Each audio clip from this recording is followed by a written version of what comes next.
This thing on? Because it's getting ready to be on.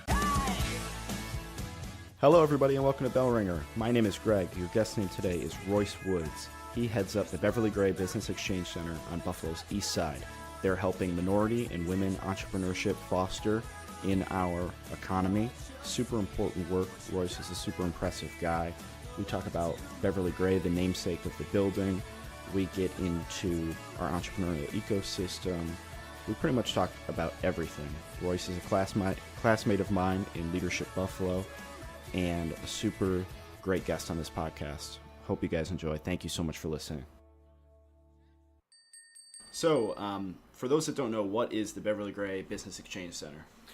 Yeah, the Beverly Gray Business Exchange Center is a one-stop shop technical resource center for minority, women, and veteran-owned businesses that's located on the east side of Buffalo in the old Jefferson Avenue Library at 334 East Utica Street. And for those that don't know, who was Beverly Gray, and what's the importance or significance of naming the center after her? Great question. Something that I'm really still continuing to learn as I get more and more situated in the Buffalo community. Beverly Gray was a pillar on the east side. She was a community leader. She was a small business owner. She was a politician. She held a common council seat at large for a number of years. And she was really one of the strongest advocates for entrepreneurship on the east side, specifically up and down Jefferson Avenue. Many people in that community still revere her and have a very fond memory of her. Unfortunately, we lost her to a battle of cancer in 2004. Her and Mayor Brown sat on the council together at the time, and in her honor, the mayor felt like it was appropriate to dedicate this center in her name to promote entrepreneurship on the east side of Buffalo. Right, and I actually watched the dedication ceremony that you guys had at the center, and it was really impactful, and so many people spoke so highly of her as well. Really, like I said, that was a part of the job that I did not really anticipate coming into the community, coming into the Buffalo. I really had to learn who Beverly Gray was. And honestly, it's really humbling.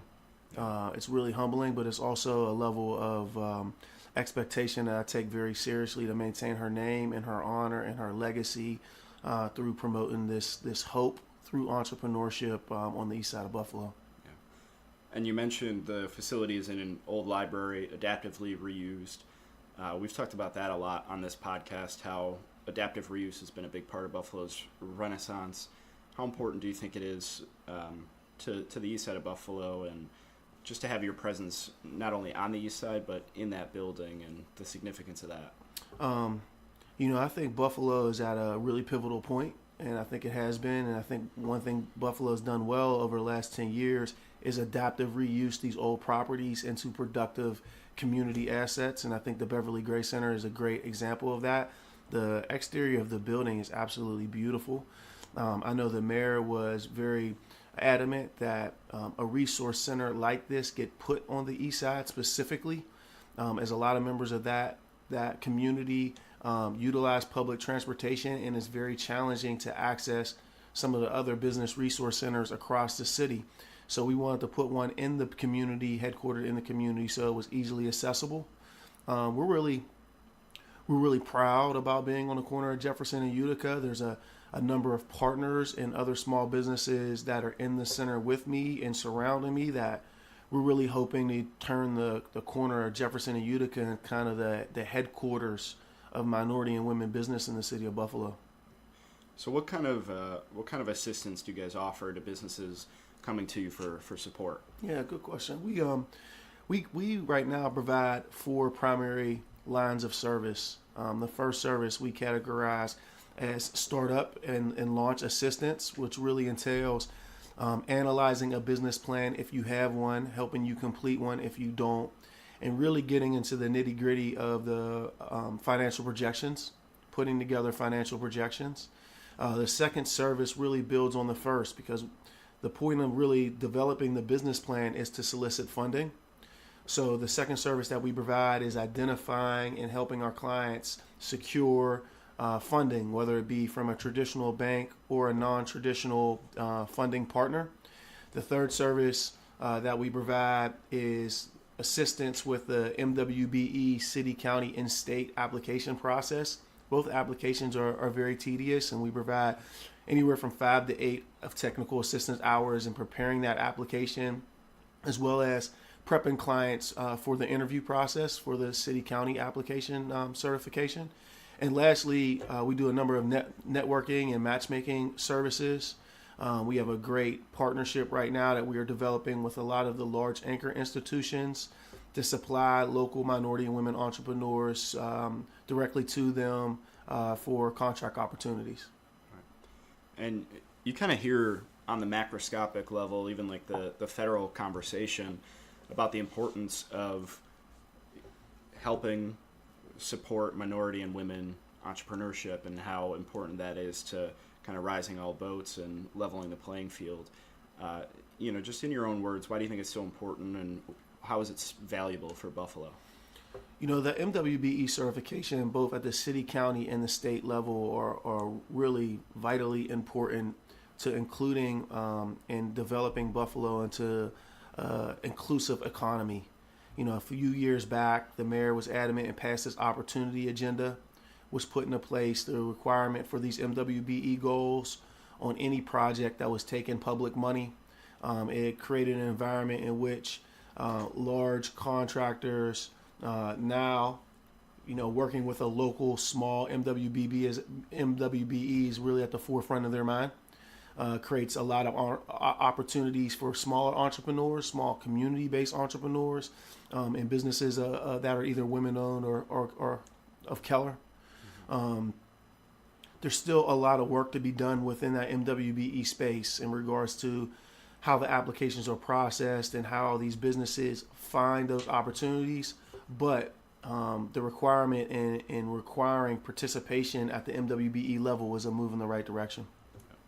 And I've toured the Northland facility as it was progressing several times, and it seemed like each time one of the things that they were so proud of, the tour guide, whether it was Stephen Tucker or Peter Camerata from Budsy, was the MWBE participation in some of the contracts and even construction. You think about the opportunities that creates here locally. Not only does it spread the total project cost around to local businesses and local minority and women entrepreneurs, but they don't just put that money in their pocket. They go out and they hire additional people, they create jobs, right. They purchase their products and their materials as well. I mean, that money gets circulated around the community when you provide these opportunities to the MWBE contractors. But more specifically with Northland, and I don't want to speak for Pete or Budsy, but I would say when you have that high of a level of participation on the MWBE side, those are community-based businesses that are now invested in the success of the project. Right. It really gets the community involved. That's vitally important to the success of the overall project. Yeah, and so much of that project is the community's belief in itself, really. And if they don't feel like they're part of it, if they don't feel like they have the opportunity to profit from it and participate on it, then the success in the community's eyes and the perception of the project is totally changed. So I know one of the things that they were proud about was their ability to hit those goals and achieve those goals, because like I said, it brings the community in and really puts the project in a positive light. Yeah. So we're starting to touch on Northland, but there's a lot of investment going on in the east side. The training center Booming. Specifically, but Booming. Buffalo Manufacturing Works is joining, Insight Consulting, Northwest Bank, and many other projects. So, how does it feel to be a part of that and kind of it feels like the next wave of Buffalo's revitalization? Extremely honoring, humbling. There's a massive amount of pressure, I think, on everybody that's working in this economic development space to get it right on the east side. Yeah. The investment in the east side is long overdue. And really kudos to the mayor for really providing the resources in conjunction with the state to really get a lot of these awesome projects going on. Out of the window of my office on Jefferson and Utica, I could visually see $120 million worth of active development projects on Jefferson Avenue, whether it be Sinatra Company's mixed use, Right. or the Northwest Bank project that was just completed on Jefferson Avenue. It's an exciting time. It's a very, very exciting time.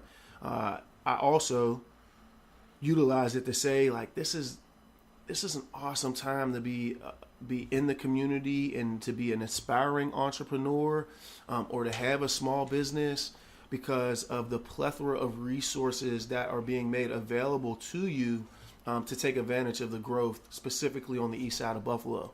Whether it be Buffalo State, SBDC, or 43 North, or Launch New York, Pathstone Enterprises, Weedy, Excelsior Growth Fund, the Beverly Gray Business Exchange Center. There's a number of resources that are available, a majority of which are free of charge, to help the local community members start businesses and take advantage of the growth. It's really exciting. It's really exciting time to watch it build up around you.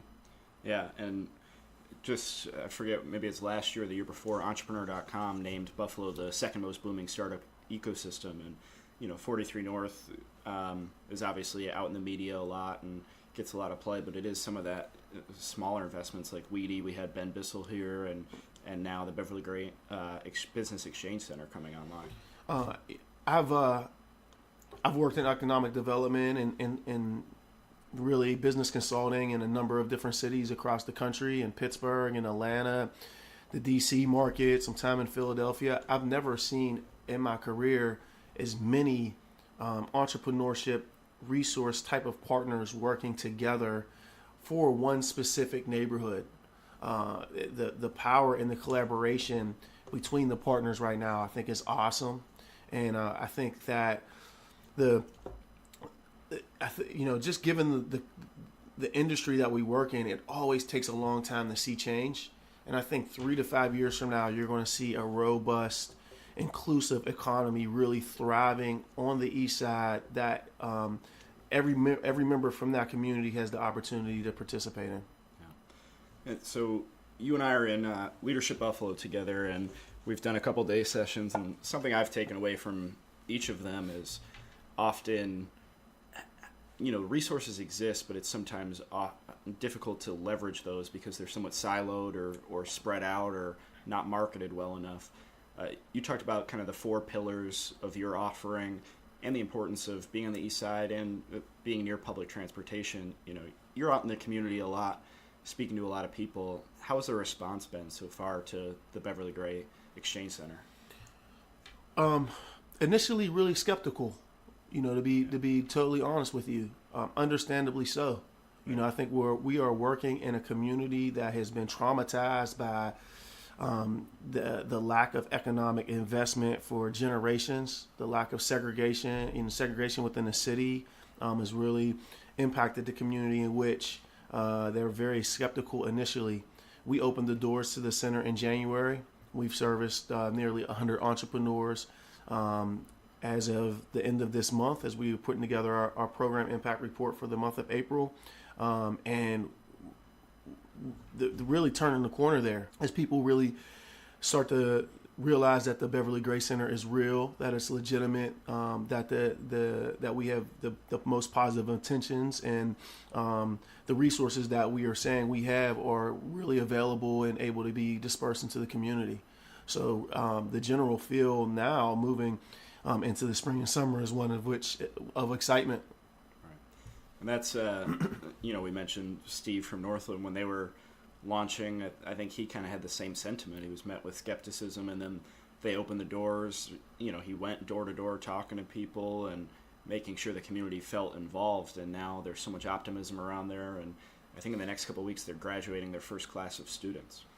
I think something that gets lost in the general public from someone who has been a little bit behind the scenes and saw how the sausage was made was how long of a process and the planning process goes into these major investment projects that get put on the east side. I mean, between the community meetings, the analysis of how public funding is going to be spent, and then the reanalysis of that.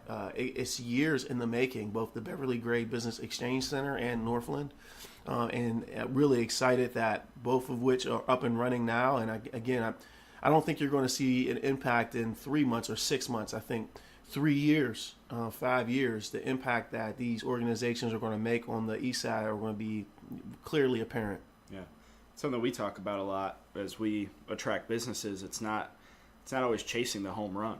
It's a lot of times singles and doubles, and attracting small businesses and allowing them, putting them in an environment where they can grow and hire more people. We were down at New Flyer a couple weeks ago in Jamestown, a company we attracted. They've originally had pledged something like 32 jobs. They're up to 70 already, doubled their initial pledge. So I think that's a lot of the success story, and it often doesn't catch, flashy headlines, but that's the stuff that makes a big impact. And we're really traveling around the country to see where these small business ecosystems are working well. And one thing that we've taken away from that is, really believing in the mom and pop shops, the small businesses within the community. They typically employ their community, and as a business owner, you become an anchor in the community. You become, a neighborhood watch captain. You really start to take a pride in the aesthetics of the neighborhood, and it's just vitally important to really the development of the community to have a robust commercial strip district where small businesses are thriving, and the resources that are being made available to us now. I know in March the governor was in town making the announcement of the $50 million in investments on the 4 major corridors on the east side. Right. So the resources that we have now to make those things happen is really, really exciting. But I know all of us in this space, we feel a high level of pressure to get it right.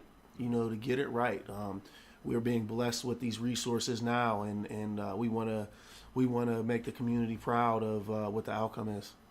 I think it's cool for our listeners to hear too that these ideas aren't coming out of a silo, that you guys are actually out traveling and learning from other regions across this country. And I think you even said you got a trip abroad soon.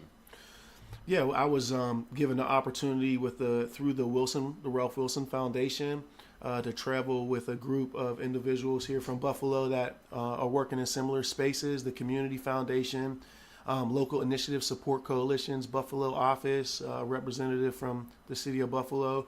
We're spending a week in Israel and Tel Aviv to study inclusive entrepreneurship ecosystems.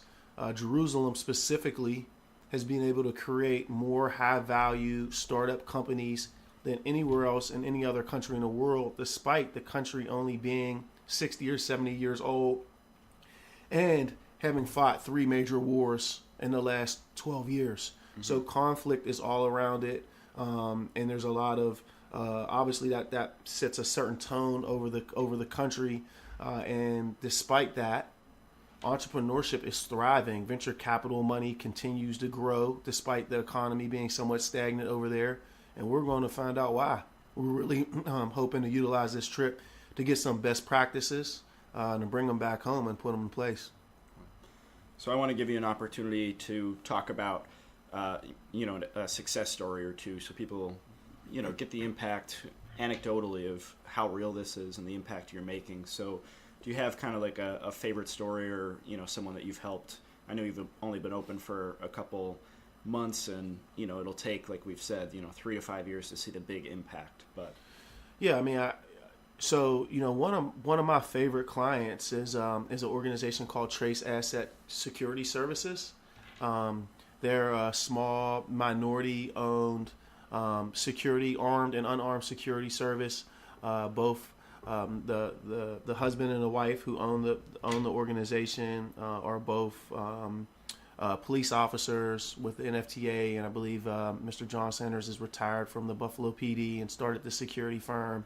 And I think it's a great example of the potential for entrepreneurship in the city of Buffalo. They started the security firm and they were doing $50,000-$60,000 a year in revenue, and then a huge contract opportunity got presented to them that was able to quadruple their revenue over the course of the year. But sometimes that significant growth in a short period of time causes a lot of financial constraints. So we work diligently with them to partner with Excelsior Growth Fund, who's also a tenant in the Beverly Gray Center, to secure them a line of credit that was going to allow them to compete on this larger contract as well as hire additional employees. Despite our building being only open in January, we started working with them really in August. Mm-hmm. Over that time, they've experienced probably a 300% increase in revenue. They've created 35 additional jobs in the community. I think it's a great example of the power of entrepreneurship, not just within the profiting aspect of it and growing your business, but also creating the jobs to the community. Yeah. It's been really fun to work with them and see them grow. Another really fabulous story is an IT-based firm here. It's a local minority-owned, was also a veteran, hometown guy by the name of Ivory Robinson, who owns Harp Data, an IT service firm.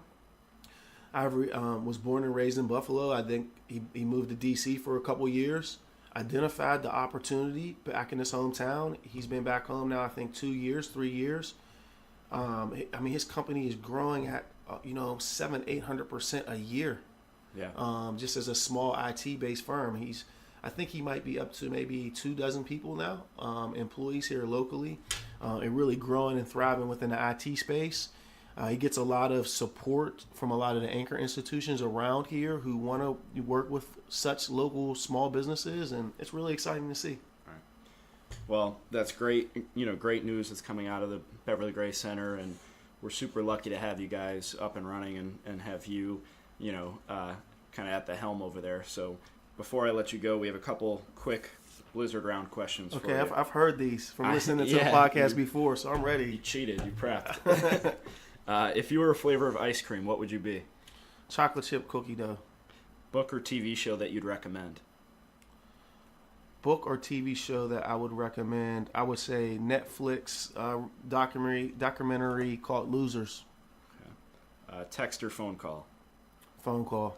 Bills or Sabres? Pittsburgh Steelers. I knew that would be a tough one for you. Hiking or skiing? Skiing. And biggest one, chicken wings, drumstick or flat? This was a tough one, but I would say drumstick, just because you don't have to rip it apart. Yeah. You can use one hand. Brandy, your friend Brandy, taught me that you can actually order all 10 of one. I think she was a passionate flat person, and she tells them, I want 10 flats in a single order. I bet she does. I bet she does. But absolutely, one of the things that Buffalo has definitely worn off on me is an addiction for blue cheese. Oh, yeah? That's good. As a Pittsburgh kid, we dipped everything in ranch. Yeah, that's a big debate around here. What were we thinking?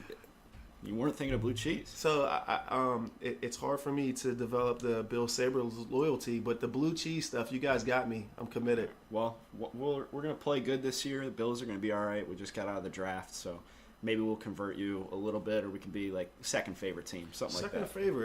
Second favorite. I don't mind supporting. I'm all about it. Cool. Well, thank you very much for your time, man. Thanks for having me. Really enjoyed it. Thank you. Bell Ringer is a podcast by Invest Buffalo Niagara, the region's privately funded, nonprofit marketing and economic development organization. Please rate this podcast, follow our social media channels, and read our blog at buffaloniagara.org for the best of Buffalo Niagara.